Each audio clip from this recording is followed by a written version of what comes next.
একদিকে বিয়ের অবশেষে ২ বছর পর অনিকেতকে ডিভোর্সের নোটিশ পাঠিয়ে দিল অনন্যা, আর অন্যদিকে শ্যামলী পড়ল বিয়ের জালিতে আটকা। হ্যাঁ ভিউয়ার্স, দ্য গ্রেট বেঙ্গল ক্যাটারের অবস্থা এতটাই খারাপ যে তাদের এই মুহূর্তে বড় কোনো অর্ডার না এলে কোম্পানি গুটিয়ে ফেলতে হবে।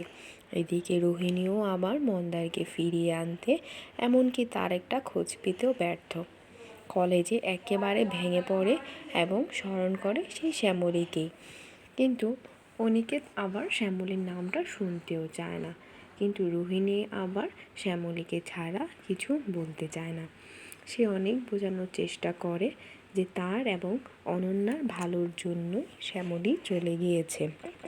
ঠিক তখনই অনির কাছে একটা কোর্টের নোটিশ আসে।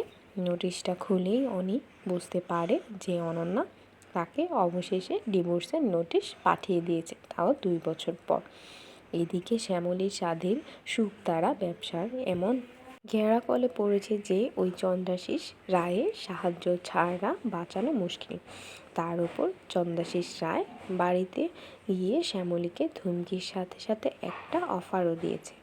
সেই অফারটা হচ্ছে, সে শ্যামলীকে বলে যায় তার স্বাধীন শুকতারা তখনই বাঁচবে যদি সে সেই চন্দ্রাশিসকে বিয়ে করে। কিন্তু শ্যামলী তাকে বিয়ে করা তো দূর, উল্টো তাকে দূর দূর করে তাড়িয়ে। কিন্তু একটা দুঃখের বিষয় যে আগামী পর্বে আমরা দেখতে পারবো যে শ্যামলী তার শুকতারা ও সমস্ত মহিলার কথা ভেবে রাজি হয়ে যায় ওই চন্দ্রাশিস রায়কে বিয়ে করতে। তো এতদিন ধরে সবাই যেটা চেয়েছিল, মানে অনন্যার সাথে অনেক ডিভোর্স, সেটা তো অবশেষে হলো। কিন্তু তার সাথে কিন্তু শ্যামলীরও বিয়েটা হতে চলছে, তাও আবার ওই গুন্ডাটার সাথে।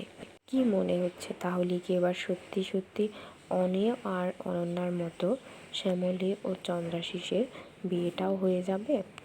এখন কি তবে অনিকেত হলো মুক্ত আর শ্যামলী পড়ল বিয়ের পিঁড়িতে আটকা? তোমাদের কি মনে হয় অবশ্যই কমেন্ট বক্সে জানিও।